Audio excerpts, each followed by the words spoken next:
As we've seen, the goal of perfect price discrimination is, not surprisingly, to discriminate perfectly between each potential buyer. So what the firm would like to do would be to figure out a price to charge that potential buyer that would be almost the maximum amount that that person would be willing to pay. I say almost because, after all, to guarantee that we're going to make a sale, we really need to leave the buyer with at least a little bit of consumer surplus. But we're thinking of a price that at least is very close to that maximum.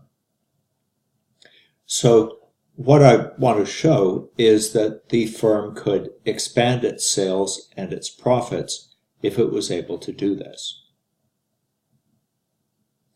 The exercise that I gave you to think about in class was to compare the strategy that we've been looking at so far, where the firm just charges a single price, with the strategy of perfect price discrimination, sometimes called first-degree price discrimination. So the familiar picture that we've seen many times in this course is the single price strategy. And we've seen that that leaves the buyers with some consumer surplus. So once again, that consumer surplus is just the difference between the maximum amount that they would be willing to pay for each unit of our product and the price that we set.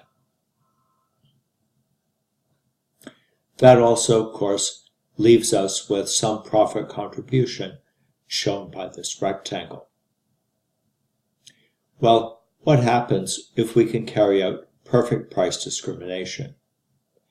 The key idea is that the firm is going to be willing to sell units of its product all the way up to this point here, where it would charge a price that just covers its marginal cost for the last unit that it sells.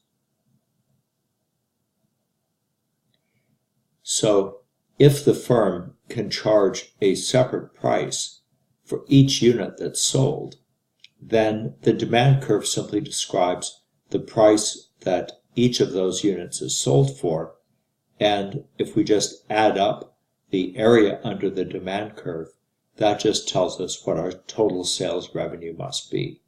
We're simply adding together the prices at which each individual unit was sold.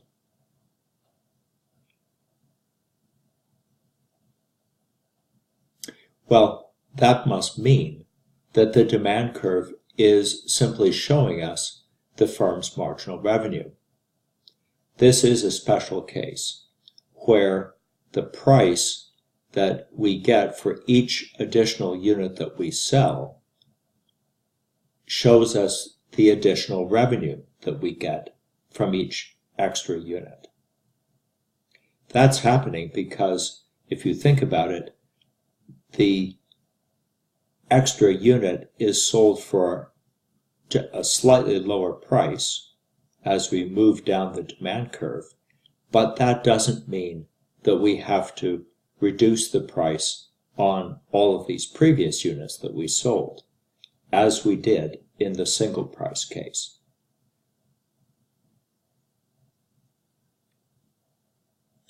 Well, what that's going to mean is that profit contribution is going to be this entire area above the marginal cost curve.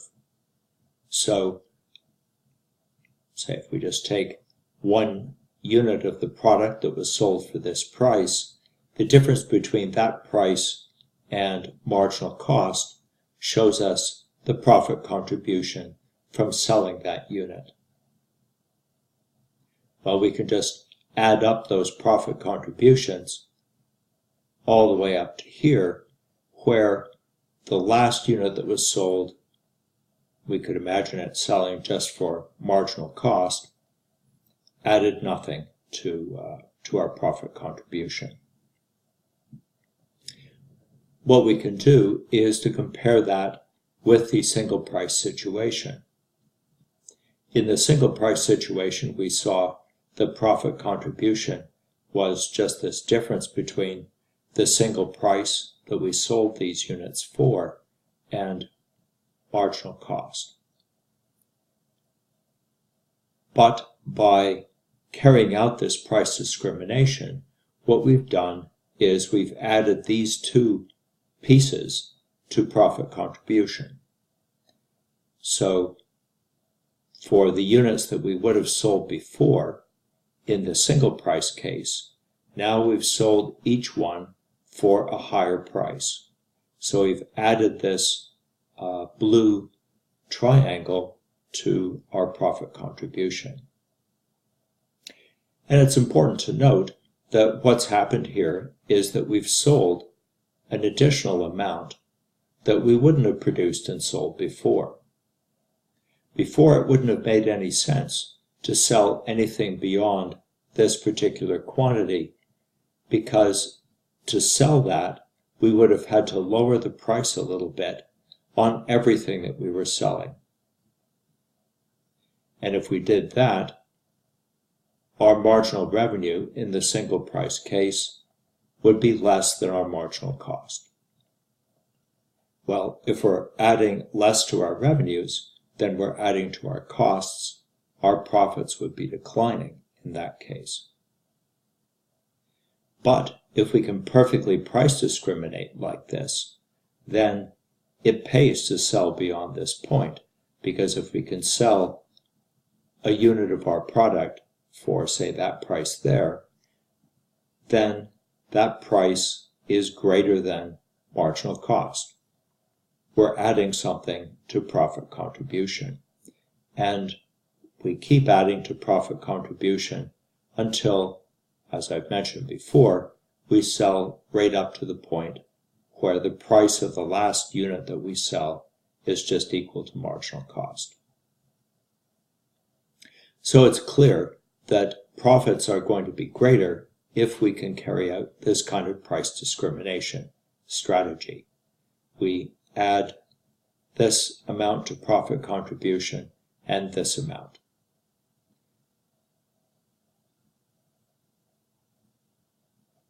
One last comment.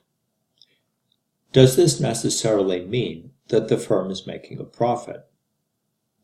Well, the fact is that we can't tell from this picture, because we don't know anything about the firm's fixed costs.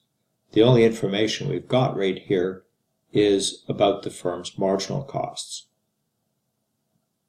So it could be the case that the firm has some huge level of fixed costs, and so perhaps this demand curve,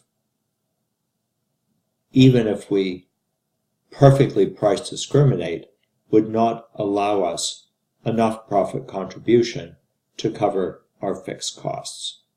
We simply don't know. We need more information to know what the firm's profits are going to be.